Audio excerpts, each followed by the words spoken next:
Hello, my dear students. Knowledge दुनिया is back with yet another chapter of class 10 जिसका नाम है heredity. इस चैप्टर का एक और पोर्शन था जिसे हम बोलते हैं एवोल्यूशन, लेकिन इस साल वो आपके सिलेबस में नहीं है। तो जो रिमेनिंग पोर्शन है हेरिडिटी, हमें बस वही कवर करना है। ये बेटा छोटा सा चैप्टर है, हम इसको जल्दी से कवर कर लेंगे, लेकिन इस चैप्टर की लेंथ को देखते हुए ये नहीं समझना है कि ये चैप्टर क्वर्की नहीं है। इस चैप्टर से बहुत ट्रिकी क्वेश्चंस बनते हैं बोर्ड एग्जाम्स में। यूजुअली बच्चे बोर्ड एग्जाम्स में they tend to lose their marks in this chapter. So knowledge Duniya will make sure कि इस वीडियो के बाद आपके माइंड में सारे के सारे डाउट्स रिगार्डिंग हेरिडिटी क्लियर हो। So without wasting any time let's start the video. बेटा सबसे पहले तो आप सभी को ये चीज पता है, आप रिप्रोडक्शन चैप्टर में पढ़ भी चुके हैं कि जितने भी न्यू ऑफस्प्रिंग्स प्रोड्यूस होते हैं वो या तो सेक्सुअल रिप्रोडक्शन से होते हैं या फिर एसेक्सुअल रिप्रोडक्शन से होते हैं। अब ये जो न्यू ऑफस्प्रिंग्स प्रोड्यूस होते हैं बेटा, वो अपने पेरेंट्स के जैसे तो दिखते हैं, लेकिन हर ऑफस्प्रिंग में बेटा कुछ ना कुछ वेरिएशंस होती हैं, कुछ ना कुछ डिफरेंसेस होते हैं। अगर हम ह्यूमन बीइंग्स और most of the other animals का एग्जांपल लेके चलें तो जो न्यू ऑफस्प्रिंग्स होते हैं they look identical to their parents, फिर भी बेटा वो अपने पेरेंट्स की एग्जैक्ट कॉपीज नहीं होते हैं। ये हमने ऑलरेडी रिप्रोडक्शन चैप्टर में कवर कर लिया है। इसके पीछे का reason is what we will be covering in heredity. बेटा आगे पढ़ने से पहले, before going to the crux of this chapter, हमें पता होना चाहिए दो बहुत इंपॉर्टेंट टर्म्स की डेफिनेशन। एक है आपका हेरिडिटी और एक है आपका variation. Let's first understand the definition की हेरिडिटी एक्चुअली होता क्या है। Transmission of characters from parents to the offspring is called heredity.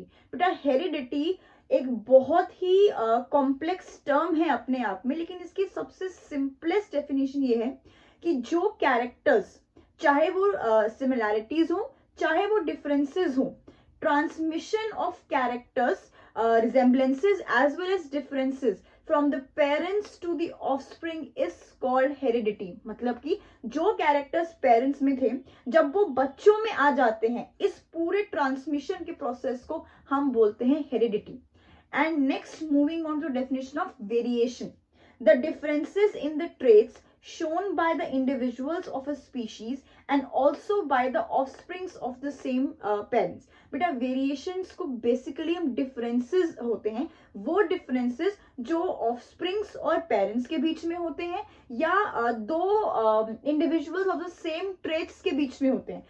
For example, I talk about Rahul and I talk about Rajeev. अगर ये ट्विंस भी होंगे, आइडेंटिकल ट्विंस भी होंगे, तो भी बेटा इन दोनों में कोई ना कोई डिफरेंस होगा, कोई ना कोई वेरिएशन होगी।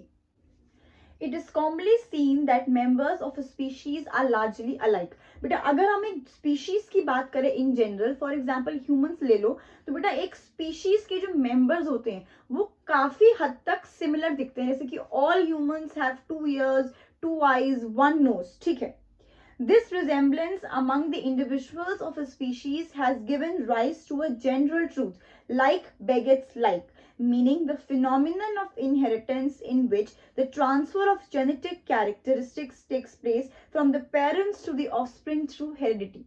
Beta, I remember in one of your board years, I don't exactly remember which year, एक बार बेटा आपके बोर्ड एग्जाम में ये क्वेश्चन आया था for 3 marks, explain the term like begets like. बेटा ये आपके एनसीईआरटी का टर्म है, इस टर्म को समझना जरूरी है बिकॉज इस साल पूरा पैटर्न चेंज हो गया है बोर्ड का and you can expect any question this time.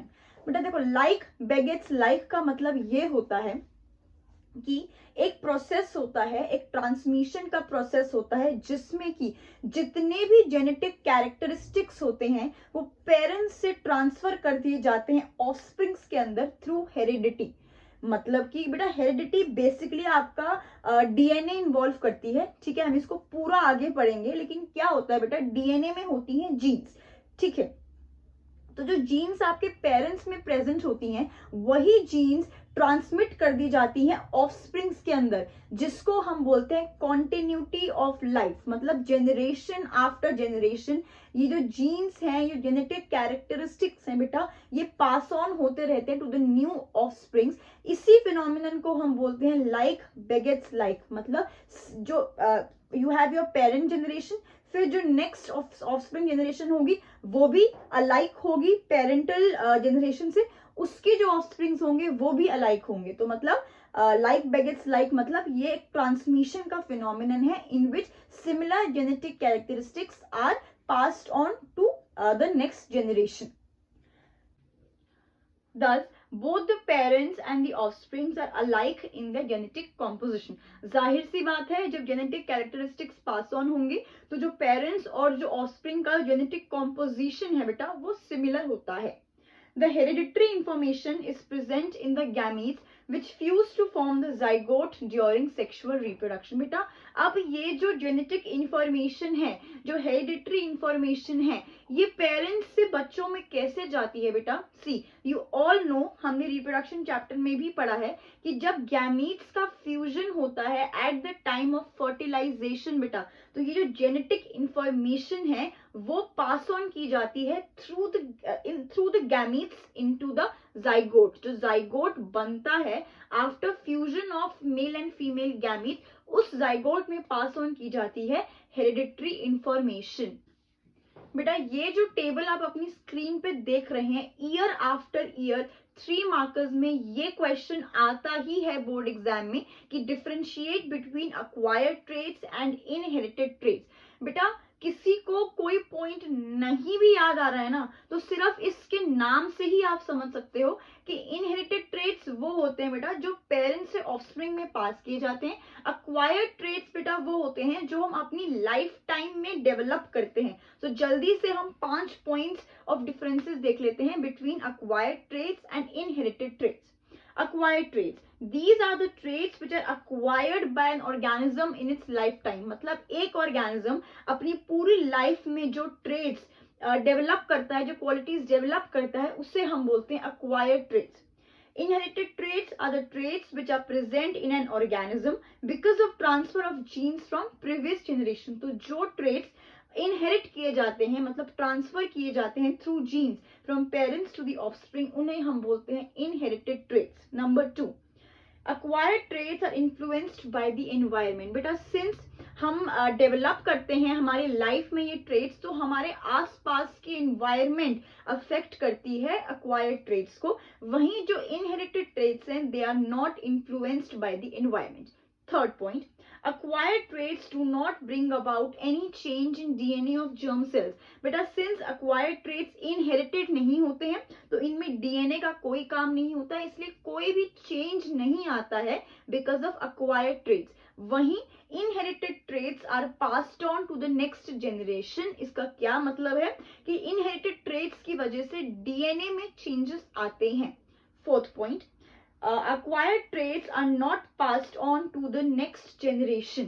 वहीं inherited traits are passed on to the next generation. अगर हमें एग्जाम्पल लिखना हो बेटा, जो acquired traits का एग्जाम्पल है, आप नॉलेज डेवलप करते हो, मस्कुलर बॉडी डेवलप करते हो, तो ये सारे एग्जाम्पल्स आपके acquired traits के हैं। इनहेरिटेड ट्रेट्स से अगर हम एग्जाम्पल्स की बात करें बेटा, colour of the eye, colour of the skin, colour of the hair, तो ये सारे आपको आपके जीन्स के थ्रू ही मिलते हैं। These are the examples of inherited traits. Next topic जो बेटा आपके एनसीईआरटी में है, that is accumulation of variation during reproduction. Variations do appear during reproduction whether an organism multiplies asexually or sexually. बेटा वेरिएशंस हमेशा आती हैं as a result of reproduction, चाहे रिप्रोडक्शन एसेक्सुअली हो चाहे रिप्रोडक्शन सेक्सुअली हो. Heredity involves inheritance of basic body design similarities as well as subtle changes, variations in it from parents to the offspring. बेटा heredity का मतलब सिर्फ यही नहीं होता है कि सिर्फ जो वेरिएशंस हैं, जो डिफरेंसेस हैं, वही पास ऑन हो. बेटा हेरिडिटी में थ्रू हेरिडिटी जो सिमिलर कैरेक्टर्स हैं पेरेंट्स के वो भी पास होते हैं. सिमिलरली जो वेरिएशंस हैं वो भी पास होती हैं from parent to the offspring. When individuals of new generation reproduce, the offsprings of second generation will have the same basic body design. The differences that they inherit from first generation as well as newly developed differences. बेटा जब भी एक organism reproduce करता है तो जो new generation बनती है, जो न्यू ऑफस्प्रिंग्स बनते हैं, उनका जो बेसिक बॉडी डिजाइन है वो तो सेम रहेगा, लेकिन as and when the new organism is created वो न्यू डिफरेंसेस, न्यू वेरिएशंस भी डेवलप करेंगे. बेटा ये डायग्राम देखो, इस डायग्राम को देखकर ही आपको समझ आ जाएगा कि इस अक्यूमुलेशन के टॉपिक का पूरा मतलब क्या है.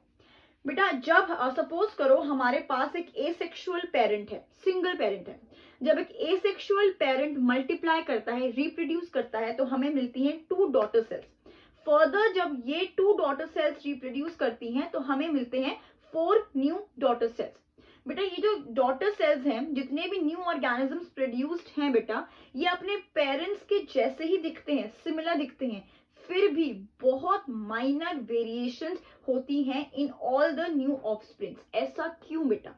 बेटा जब डीएनए कॉपिंग हो रही होती है, तो मैंने आपको पहले भी रिप्रोडक्शन के चैप्टर में पढ़ाया है कि डीएनए कॉपिंग बेटा एक बायोकेमिकल प्रोसेस है और कोई भी बायोकेमिकल प्रोसेस 100% रिलायबल नहीं होता है. तो इसमें क्या होता है बेटा, डीएनए कॉपिंग के टाइम में कुछ इनएक्यूरेसीज, वेरी स्मॉल इनएक्यूरेसीज होती हैं, जिनकी वजह से minor variations occur in this whole process. ठीक है. Asexual reproduction generates little diversity. जाहिर सी बात है बेटा, एसेक्सुअल रिप्रोडक्शन में सिंगल पेरेंट इन्वॉल्व होता है, इसलिए थोड़ी सी कम डाइवर्सिटी प्रोड्यूस होती है. whereas sexual reproduction generates even greater diversity because sexual reproduction involves 2 parents and every offspring receives some characters of father and some characters of the mother. बेटा वहीं अगर हम सेक्सुअल रिप्रोडक्शन की बात करें तो sexual reproduction creates a greater amount of diversity because इसमें 2 parents involve होते हैं और जो ऑफस्प्रिंग होता है वो जो जेनेटिक कैरेक्टर्स है, कुछ वो मदर से इनहेरिट करता है, कुछ वो फादर से इनहेरिट करता है. Since different offsprings receive different combination of characters from their parents, they show distinct differences among themselves as well as from their parents. तो बेटा क्या होता है, since दो means mother की भी father की भी दोनों के characters receive होते हैं, तो जो offspring है बेटा वो आपस में भी variation show करते हैं as well as अपने parents से भी variation show करते हैं. The variations accumulate and pass to more and more individuals with each generation. तो क्या होता है बेटा, पेरेंट्स से जब ऑफस्प्रिंग्स में वेरिएशन ट्रांसफर होती हैं तो वो अक्यूमुलेट हो जाती हैं एंड जनरेशन आफ्टर जनरेशन वही अक्यूमुलेटेड वेरिएशंस पास ऑन करती रहती हैं. Rules for the inheritance of traits. बेटा यहां से फ्रॉम दिस टॉपिक ऑनवर्ड्स आप वो टॉपिक शुरू हैं जो एक्चुअली आपके बोर्ड एग्जाम्स में पूछे जाते हैं. अभी तक we were just trying to explain कि हेरिडिटी का पूरा प्रोसेस होता क्या है. अब इस टॉपिक ऑनवर्ड्स बेटा जो मेंडेलियन क्रॉस है, बेसिकली इनहेरिटेंस होती कैसे है, कौन से कैरेक्टरिस्टिक्स शो होते हैं, कौन से नहीं शो होते हैं, वो सारे क्वेश्चंस बेटा बहुत ट्रिकी होते हैं and they are asked in your board exam. So इस टॉपिक को बहुत ही ध्यान से समझेंगे. बेटा इनहेरिटेंस के जो रूल्स हैं बेसिकली हम मेंडल के बारे में पढ़ेंगे कि मेंडल ने कैसे इन ट्रेट्स को स्टडी किया. Mendel's contribution.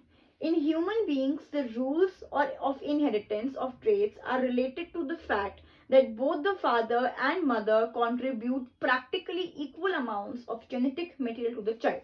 बेटा ह्यूमन बींग्स में या फॉर दैट मैटर किसी भी एनिमल में रूल्स ऑफ इनहेरिटेंस की क्या जरूरत पड़ी. हम ऐसे भी तो इनहेरिटेंस पढ़ सकते थे बेटा, लेकिन क्या होता है कि फादर और मदर दोनों कंट्रीब्यूट करते हैं, इसीलिए बेटा कौन सा कैरेक्टरिस्टिक शो होगा, डोमिनेंट होगा, कौन सा शो नहीं होगा, रिसेसिव होगा, वो सारे स्टडी करने के लिए मेंडल ने बेटा हमें दिए rules of inheritance. Each trait in the child is influenced by both maternal and paternal DNA. Gregor Johann Mendel, father of genetics, worked out the rules of inheritance. Very important one marker question, MCQ में बहुत बार पूछा जाता है. Who is the father of genetics? बेटा Grigor Johan Mendel is the father of genetics और इन्होंने ही हमें दिए rules of inheritance. मेंडल ने क्या किया पहले वो पढ़ लेते हैं. Mendel studied the inheritance of contrasting characters such as tallness or dwarfness of plants, round or wrinkled seeds, axillary or terminally position of plants, yellow or green color of seeds, white or violet color of flowers, etc. by working on garden pea plant Pisum sativum. बेटा Mendel ने क्या किया, एक garden pea plant choose किया जिसका scientific name है Pisum sativum. उसने garden pea plant में पाए जाने वाले सारे कॉन्ट्रास्टिंग कैरेक्टर्स को स्टडी किया, जैसे कि कॉन्ट्रास्टिंग मतलब अपोजिट कैरेक्टर्स को, जैसे कि टॉलनेस हो गया, डॉर्फनेस हो गया, राउंड सीड्स हैं, रिंकल्ड सीड्स हैं, एक्सिलरी पोजीशन है फ्लावर्स की, टर्मिनल पोजीशन है, व्हाइट फ्लावर्स हैं, वायलेट फ्लावर्स हैं. और इन सारे कॉन्ट्रास्टिंग कैरेक्टर्स को स्टडी करने के बाद ही Mendel worked out the rule of inheritance of traits.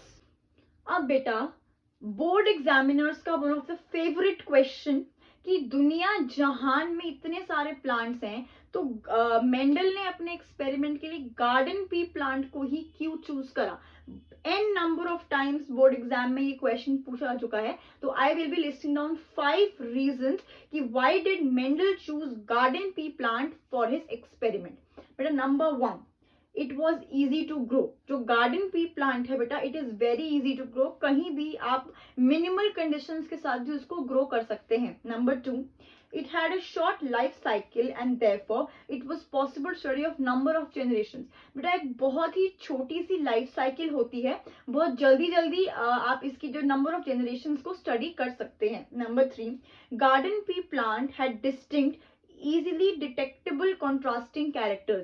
But जो गार्डन पी प्लांट में क्या था, जो contrasting characters हैं वो बहुत ज्यादा प्रोमिनेंट है, इसलिए वो easily डिटेक्ट किए जा सकते हैं. मेंडल ने बेटा गार्डन पी प्लांट में ऐसे 7 pairs of contrasting characters को नोट किया है. हम फटाफट से देख लेते हैं. बेटा अगर हम प्लांट साइज और हाइट की बात करें तो ही नोटेड टॉल या डॉर्फ. डोमिनेंट और रिसेसिव बेटा जो बेसिक्स हम आगे पढ़ेंगे.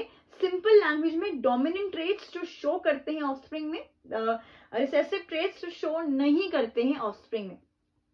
Position of flower on the stem, तो डोमिनेंट है एक्सियल और रिसेसिव है terminal. Colour of the pod, जो डोमिनेंट है वो है ग्रीन, जो रिसेसिव है बेटा वो है yellow. Shape of the pod, dominant inflated, recessive constricted. Shape of the seed, round, wrinkled. Color of the seed, yellow and green. Color of the flower, violet and white. बेटा ये जो table है ये most of the tuitions में या videos में skip किया जाता है. उसका रीजन है बेटा दैट लेस एक्सप्लोर्ड टेबल है, लेकिन सिंस एमसीक्यू क्वेश्चंस की वेटेज बहुत ज्यादा है बोर्ड एग्जाम्स में, तो बेटा ये क्वेश्चन एमसीक्यूज में पूछे जा सकते हैं. That's why I have explained you this table also कि कुछ भी बेटा कुछ भी, बिकॉज आई फील कि जब बच्चा यूट्यूब पे पढ़ने आता है तो वो एक ही मोटिव से आता है कि टाइम कम है, एग्जाम सर पे है. तो I feel that YouTube video should be इतना सफिशिएंट, इतना एनरिच कि बच्चे को वापस जाकर रेफरेंस बुक्स तो दूर की बात है एनसीईआरटी को भी नहीं देखना पड़े. दैट्स व्हाई ऑन नॉलेज दुनिया वी अश्योर कि each and every line of your NCERT is covered, ताकि आपको बाकी वापस जाकर एनसीईआरटी पर दोबारा अपना टाइम ना लगाना पड़े. Next 4th point, each P plant produces many seeds इन 1 जनरेशन. बेटा जो एक पी प्लांट है वो हर जनरेशन में बहुत सारी सीड्स प्रोड्यूस करता है. The contrasting traits were existing in every generation because plants had bisexual flowers. एक और सबसे important reason why Mendel chose garden pea plant कि बेटा ऐसा नहीं था कि एक generation में contrasting characters दिख रहे हैं और दूसरे में नहीं दिख रहे हैं. Every generation में contrasting characters were visible. बेटा अब हमें दो टॉपिक्स के साथ डील करना है, दैट इज मोनोहाइब्रिड क्रॉस और डाई हाइब्रिड क्रॉस। बेटा बहुत सारे 3 मार्कर्स क्वेश्चन आते हैं, बड़े बड़े क्रॉस बनाना आपको आते हैं, बच्चे कंफ्यूज हो जाते हैं कि डोमिनेंट ट्रेट कौन सा है, रिसेसिव कौन सा है, रेशो क्या है मोनोहाइब्रिड डाई हाइब्रिड क्रॉस का, कौन सा लॉ कौन सा क्रॉस देता है। So I will be answering all your questions in the subsequent topic.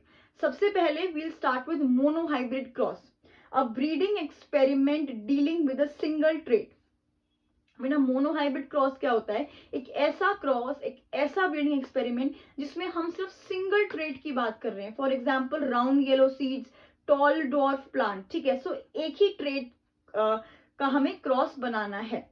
Mendel took 2 types of pea plants, a tall and a dwarf, produced progeny from them and calculated the percentage of tall or dwarf progeny. सबसे पहले हम tall और dwarf trait का Mendelian cross बनाकर देखते हैं कि Mendel ने क्या किया tall और dwarf pea plants का, और उसको and what did he observe. Look at the diagram. हम फटाफट से बेटा एक्सप्लेन करते हैं मोनोहाइब्रिड क्रॉस टॉल और ड्वार्फ ट्रेट्स को लेके। देखो बेटा मेंडल ने क्या किया, उसने पी प्लांट का टॉल और ड्वार्फ ट्रेट्स को लिया। टॉल पेरेंटल जनरेशन में उसने लिया टी और small T. T stands for tall, small T stands for dwarf. अब इसके जो गैमीट्स हैं बेटा, that will be T, means one will be tall, the other one will be for dwarf, small T. जब Mendel ने इनका cross कराया बेटा, तो F1 जनरेशन में आपको जो ऑफस्प्रिंग मिले, it will have T and small T, मतलब कि टॉल भी एंड डॉर्फ भी। दोबारा जब इस F1 जनरेशन का क्रॉस कराया तो बेटा F2 जनरेशन में आपको क्या मिला? आप बेटा वैसे तो देखकर ही बता सकते हो, लेकिन still I am just explaining it to you कि आप इसमें टेबल में F2 जनरेशन कैसे लिखोगे बेटा।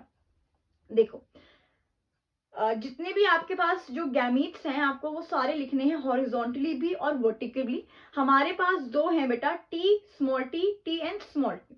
सो T that's tall, T small T dwarf, T small T dwarf, and finally small T that is dwarf. तो बेटा अगर हम इसका रेशियो देखना चाहें, फिनोटिपिक रेशियो, बेटा फिनोटिपिक रेशियो होता है मतलब फिजिकल कैरेक्टरिस्टिक्स जो विजिबल होते हैं टॉल और ड्वार्फ, तो इसका रेशियो होगा बेटा 3:1।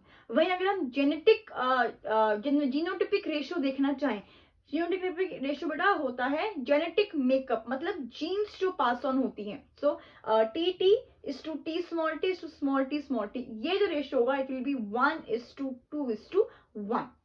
ये क्रॉस बेटा बहुत बार पेपर में पूछा जा चुका है and you need to practise such crosses. हम अभी एक और मैं आपको क्रॉस प्रैक्टिस करवाऊंगी and you will be doing it yourself. Okay बेटा, इस क्रॉस से, मेंडेलियन मोनोहाइब्रिड क्रॉस से हमें क्या क्या ऑब्जर्वेशंस मिलती हैं। इन F1 ऑल प्लांट्स वर टॉल, मतलब कि जो F1 जनरेशन है जितने भी प्लांट्स थे बेटा वो सारे टॉल थे।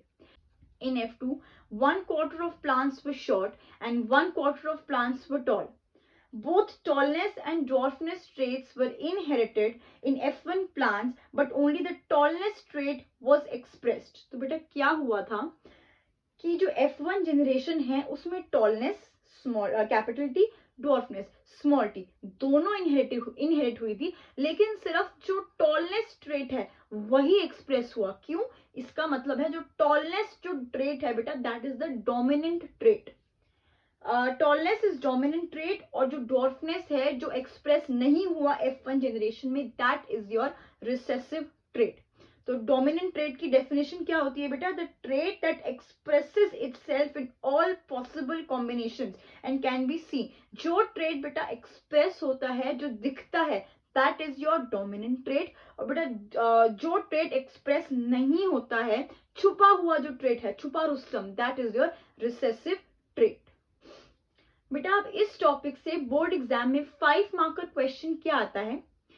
Draw the Mendelian cross using tall and dwarf as the contrasting characters, state the laws that Mendel derived from this cross. Yes, बेटा मोनोहाइब्रिड क्रॉस बनाने के बाद मेंडल रुका नहीं, बच्चों की मुश्किलें उसको और बढ़ानी थी, इसलिए मोनोहाइब्रिड क्रॉस की ऑब्जर्वेशंस को ध्यान में रखते हुए Mendel stated two laws, that is law of dominance, law of segregation. So let's quickly देख लेते हैं कि लॉ ऑफ डोमिनेंस क्या कहता है बेटा.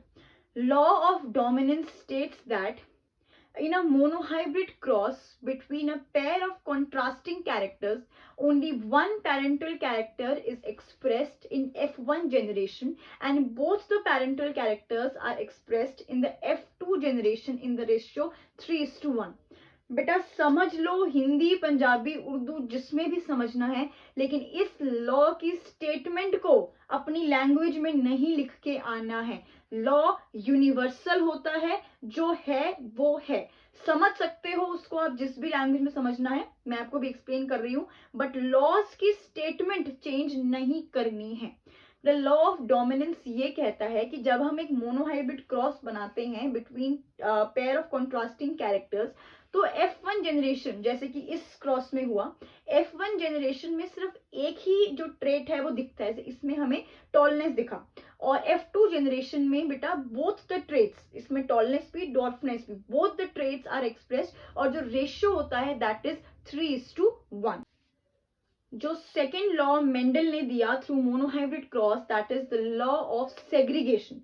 But the law of segregation states that the pair of alleles during gamete formation segregate so that only one factor is present in each of the gamete. बेटा इस लॉ का ये मतलब है, जो पेयर ऑफ एलील्स होते हैं, बेटा एलील्स होते हैं टू जीन्स, जो टू जीन्स मिलाकर एक एलील बनाती हैं बेटा, तो सेग्रीगेशन के टाइम पे जो एलील्स होती हैं बेटा, सॉरी गैमीट फॉर्मेशन के टाइम पे जो एलील्स होती हैं बेटा, वो सेग्रीगेट हो जाती हैं, अलग अलग हो जाती हैं, ताकि सिर्फ एक ही जीन एक गैमीट में प्रेजेंट हो, और ये जो जीन है बेटा ये रैंडमली सिलेक्ट हो जाती है. वन क्वेश्चन फॉर यू बेटा, draw Mendelian monohybrid cross between round and wrinkled seeds of garden pea plant. हमने एक ही पेयर ऑफ कॉन्ट्रास्टिंग ट्रेट्स लिया है, जो है आपका राउंड और रिंकल्ड सीड्स, तो एक ही पेयर है, तो हमें मोनोहाइब्रिड क्रॉस बनाना है. जल्दी से you also try in your notebooks and I will also be making this cross for you. देखो बेटा, राउंड और रिंकल्ड मेंडल ने डिनोट किया था कैपिटल आर और स्मॉल डब्ल्यू से, ठीक है, ये है पेरेंट्स. जो गैमीट्स बनेंगे of course round capital R, wrinkled small R. जब मेंडल ने बेटा इन गैमीट्स को क्रॉस कराया, तो F1 जनरेशन में हमें क्या मिला, capital are and small W, मतलब सारी seeds were round, because round is the dominant trait. जब मेंडल ने दोबारा क्रॉस कराया, तो F2 जनरेशन मैंने कैसे बनाना सिखाया है, जितने भी आपके पास गैमीट्स हैं, write them vertically and horizontally. तो क्या बना हमारे पास, R R capital R, that's round, capital R small w again round, capital R small w again round, and you have small w but it's wrinkled. तो इस cross का phenotypic ratio क्या हुआ बेटा, राउंड इज टू wrinkled 3:1, और genotypic ratio क्या हुआ, capital R is to capital R, small w 1:2:1. बेटा ये दो बहुत फ्रीक्वेंटली पूछे जाने वाले मोनोहाइब्रिड क्रॉस हैं आपके बोर्ड एग्जाम्स में, टॉल और डॉर्फ और राउंड और wrinkle. So please practice these two before you sit for your board exams. I hope monohybrid cross का टॉपिक तो क्लियर है बेटा. मोनोहाइब्रिड क्रॉस है भी थोड़ा सा simple. Next we have dihybrid cross. बेटा बच्चे तो क्रॉस बनाते बनाते खो ही जाते हैं, कौन सा ट्रेट डोमिनेंट है, कौन सा रिसेसिव है, क्योंकि इसमें बहुत सारे जो ट्रेट्स हैं बेटा उसको हमें ज्वाइन कर फाइनल रेशियो पे पहुंचना होता है. तो लेकिन डाईहाइब्रिड क्रॉस को करने का सबसे इजी तरीका मैं अभी आपको बताऊंगी. Let's start. बेटा डाईहाइब्रिड क्रॉस वो ब्रीडिंग एक्सपेरिमेंट होता है जहां पे हम two pairs of contrasting characters को स्टडी करते हैं. तो मेंडल ने क्या किया बेटा, मेंडल ने लिया round green seeds, wrinkled yellow seeds और इनको कर दिया क्रॉस. अब देखते हैं ये क्रॉस कैसा बना, क्या रेशियो था इस क्रॉस में, क्या ऑब्जर्व किया मेंडल ने, और फाइनली कौन सा लॉ दिया मेंडल ने after studying the dihybrid cross. बेटा हमारा जो पेरेंटल जनरेशन में हमारे पास है round green, that is capital R small Y, और है हमारे पास wrinkled yellow, that is small R small Y.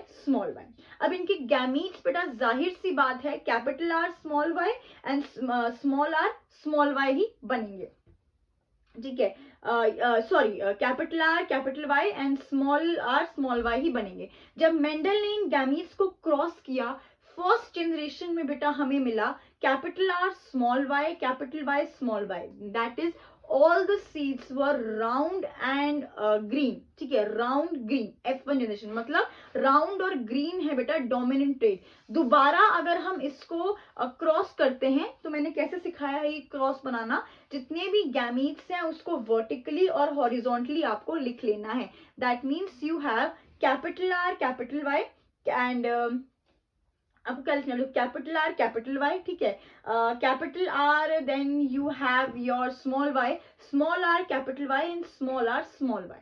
ध्यान से पहले इसको आपको लिख लेना है वर्टिकली भी और हॉरिजॉन्टली भी। अब बेटा मैच करते जाओ, this will be your final table. और बेटा अगर हम रेशो की बात करते हैं, जो रेशो होगा बेटा आपका plants with round or yellow seeds you have 9, round and green seeds you have 3, wrinkled and yellow seeds 3, wrinkled and green seeds you have 1, that is dihybrid cross का जो रेशियो है बेटा that is 9:3:3:1। अब हम देख लेते हैं कि मेंडल ने डाईहाइब्रिड क्रॉस से क्या ऑब्जर्व किया। इन F1 generation all plants were round and yellow seeds. Round इसका क्या मतलब है, जो राउंड और येलो सीड्स हैं बेटा that is your dominant trait, और जो रिंकल्ड और ग्रीन सीड्स हैं that is your recessive trait. And in F2 generation beta 4 different types of seeds were obtained in the ratio 9:3:3:1. Okay, so beta law of independent assortment states that alleles of 2 or more genes get sorted into a gamete independently of each other.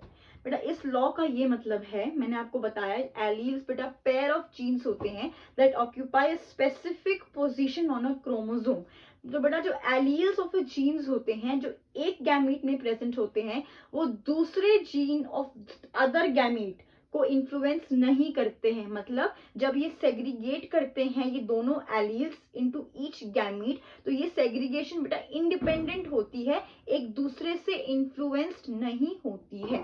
तो अगर हम monohybrid cross के दो laws देखें तो हमें मिले थे law of dominance and law of segregation. Dihybrid cross से मेंडल ने हमें दिया लॉ ऑफ इंडिपेंडेंट असॉर्टमेंट। बेटा आपके एनसीईआरटी में एक छोटा सा टॉपिक है कि how do these traits get expressed. Dominant trait है बेटा वो एक्सप्रेस कैसे होता है, पैराग्राफ फॉर्म में है आपके एनसीईआरटी में। यूजुअली बोर्ड एग्जाम्स में नहीं पूछा जाता है, लेकिन उस पैराग्राफ बेटा बहुत ही मोनोटोनस पैराग्राफ है, मेरा खुद भी पढ़ने का मन नहीं करता है, तो I have made it in a tabular form flow chart में। एक बहुत ही इजी फ्लो चार्ट मैंने आपको बनाए हैं जिससे आपको फटाफट समझ में आ जाए कि जो ट्रेट्स हैं बेटा वो एक्सप्रेस कैसे होते हैं। बेटा सबसे पहले हमारे पास होता है सेलुलर डीएनए। बेटा सेलुलर डीएनए इंफॉर्मेशन सोर्स है, मतलब जो डीएनए जो सेल में प्रेजेंट होता है वो होता है सेलुलर डीएनए। बेटा इस डीएनए में आपकी सारी जेनेटिक इंफॉर्मेशन स्टोर होती है। अब ये सेलुलर डीएनए बेटा यूज होता है for the synthesis of protein, जिसको हम एंजाइम भी बोलते हैं। जब ये प्रोटीन अपना काम एफिशिएंटली करता है तो क्या होता है बेटा, ज्यादा हार्मोन प्रोड्यूस होता है। और आपको पता है बेटा हाइट ऑफ द प्लांट हमेशा बेटा एक हार्मोन से इन्फ्लुएंस होती है, तो ज्यादा हार्मोन प्रोड्यूस होगा तो ऑफ कोर्स जो प्लांट है वो टॉल होगा। टॉलनेस आपको पता है एक डोमिनेंट ट्रेट है, ठीक है। तो क्या होता है, डीएनए में इंफॉर्मेशन स्टोर होती है, ये डीएनए यूज होता है ज्यादा प्रोटीन बनाने के लिए। जब ये प्रोटीन अपना काम एफिशिएंटली करता है बेटा तो ज्यादा हार्मोन प्रोड्यूस होता है, ज्यादा हार्मोन प्रोड्यूस होगा ऑब्वियसली प्लांट की हाइट ज्यादा होगी, that means plant will be tall and you all know कि tallness is a dominant trait. तो therefore genes count to characteristics or traits। बेटा जीन्स क्या होते हैं? Genes are the functional unit of heredity as they are made up of DNA. Genes की definition क्या है बेटा? Genes are the functional unit of heredity. Jeans he carry करती है hereditary information from the parents to the offspring, because genes are made up of DNA. Moving on to the last topic of the chapter, that is sex determination. कोई taboo नहीं है ये topic पढ़ने में. आप, मैं, we all are produced from this process only बेटा. Sex determination मतलब कि when a zygote is made, उस जाइगोट का, उस जो फीटस का बेटा सेक्स जेंडर क्या होगा वो डिटरमिन कैसे होता है, कौन से फैक्टर्स रिस्पॉन्सिबल होते हैं, whether it will be a girl, whether it will be a boy, ये मदर पे डिपेंड करता है, फादर पे डिपेंड करता है. ये सारा हमें सेक्स डिटर्मिनेशन के टॉपिक में पढ़ेंगे. बेटा sex determination is a mechanism by which sex of an offspring is determined as it begins its life. जैसे ही फ्यूजन होती है गैमीट्स की और जाइगोट बनता है, बेटा जाइगोट से ही सेक्स डिसाइड हो जाता है. तो ये पूरा mechanism of sex like by which the sex of an offspring is decided, उसको हम बोलते हैं सेक्स डिटर्मिनेशन. फैक्टर्स रिस्पॉन्सिबल, बेटा दो टाइप के फैक्टर्स डिसाइड करते हैं the sex of a baby. सबसे पहले है हमारे पास environmental, next we have genetic. बेटा कुछ ऐसे एनिमल्स होते हैं जिनमें एनवायरमेंट डिसाइड करती है sex of the baby, and most of the other species में बेटा जेनेटिक जीन्स डिसाइड करती है the sex of the baby. Environmental की अगर हम बात करें तो in some animals the temperature at which the produced eggs are kept decides the gender. अब बेटा डाइवर्सिटी देखो नेचर की. कुछ एनिमल्स एग्जाम्पल टर्टल में बेटा किस टेम्परेचर में हम जो एग्स को रखते हैं उस वो डिसाइड करता है कि जेंडर क्या होगा ऑफ द ऑफस्प्रिंग. वहीं अगर हम ह्यूमंस की बात करें और most of the other animals की बात करें, gender of the offspring is determined bye a pair of chromosomes called sex chromosomes. और बेटा वहीं ह्यूमंस में क्या होता है, क्रोमोसोम्स डिसाइड करते हैं सेक्स ऑफ द बेबी. बेटा ह्यूमंस में ध्यान से सुनना, in human beings there are 23 pairs of chromosomes. मतलब ह्यूमंस में बेटा 46 क्रोमोसोम्स होते हैं, 23 pairs. Out of these 22 chromosome pairs are called autosomes, and the last pair of chromosome that helps in deciding the sex of the offspring is called sex chromosome. बेटा इन 23 pairs में से या 46 chromosomes में से 22 pairs of chromosomes मतलब कि 44 chromosomes autosomes होते हैं. इनका कोई भी रोल नहीं होता है in deciding the sex of the baby. वहीं जो लास्ट पेयर ऑफ क्रोमोसोम है, जो दो क्रोमोसोम है बेटा X एंड Y, ये क्रोमोसोम्स डिसाइड करते हैं sex of the baby and that is why they are called your sex chromosomes. A male contains one X chromosome and one Y chromosome, that is XY, heterogametic. बेटा mails में जो sex chromosomes होते हैं वो होते हैं X and Y, that is why males are heterogametic. वहीं females में बेटा दोनों सेक्स क्रोमोसोम्स XX होते हैं and that is why a female is homogametic. चलो बेटा आज हम सब डॉक्टर्स बन जाते हैं, ठीक है, और हम ही डिसाइड कर लेते हैं कि एक ऑफस्प्रिंग का, एक बेबी का जेंडर कैसे डिसाइड होता है. क्या उसमें मदर का रोल है या उसमें फादर का रोल है. बेटा ये भी हम एक क्रॉस के थ्रू ही डिसाइड करेंगे. बेटा यू हैव पेरेंटल जनरेशन में फादर जिसके पास XY क्रोमोसोम होते हैं, वहीं मदर के पास you have XX chromosome. Gametes की बात करें तो father will produce XY gametes, वहीं mother will produce 2XX gametes. बेटा क्रॉस करोगे अगर तो आपको क्या मिलेगा, जो जनरेशन, द न्यू ऑफस्प्रिंग्स में आपको क्या मिलेगा बेटा, XX that is females, XX female, XY male and XY male. इसका मतलब है बेटा 50% प्रोबेबिलिटी होती है कि the baby will be a female child, 50% probability होती है कि the baby will be a male child. लेकिन बेटा क्या आपको लगता है कि एक मदर जिसके पास दोनों ही XX क्रोमोसोम हैं, क्या वो एक बेबी का सेक्स डिसाइड कर सकती है? नहीं बेटा. बेबी के सेक्स डिटर्मिनेशन में सोली फादर का रोल होता है। क्यों बेटा? अगर फादर, देखो एक्स क्रोमोसोम तो ऑलरेडी प्रेजेंट होता है, ठीक है, फीमेल में। अगर बेटा फादर कंट्रीब्यूट करता है अनदर एक्स क्रोमोसोम, तो the baby is a girl child. अगर फादर कंट्रीब्यूट करता है अ वाई क्रोमोसोम, तो the baby will be a male child. बेटा आपने बहुत सारे ऐसे विलेजेस में, इवन टीवी सीरियल्स में भी मदर को ब्लेम करते हुए देखा होगा कि mother is responsible for the sex of the child. लेकिन अभी से अपने दिमाग में ये बात बिठा लो कि बेटा माँ का, मदर का कोई रोल नहीं है in deciding the gender of the baby. It is always the father के क्रोमोसोम्स डिसाइड करते हैं कि baby will be a girl और अ बॉय। और इस पूरे सेक्स डिटर्मिनेशन मैकेनिज्म्स को इन ह्यूमंस, इसको नाम दिया गया है XXXY mechanism of sex determination, XXXY. With this we wind up this video, this topic. I have tried to keep this video as short as possible, लेकिन assuring you कि इस video के बाद आपको NCERT भी दोबारा रीड करने की जरूरत नहीं है। I have covered each and every detail of this chapter. इस वीडियो को समझ लोगे तो you are all ready for your board exams, for answering the questions asked regarding this chapter.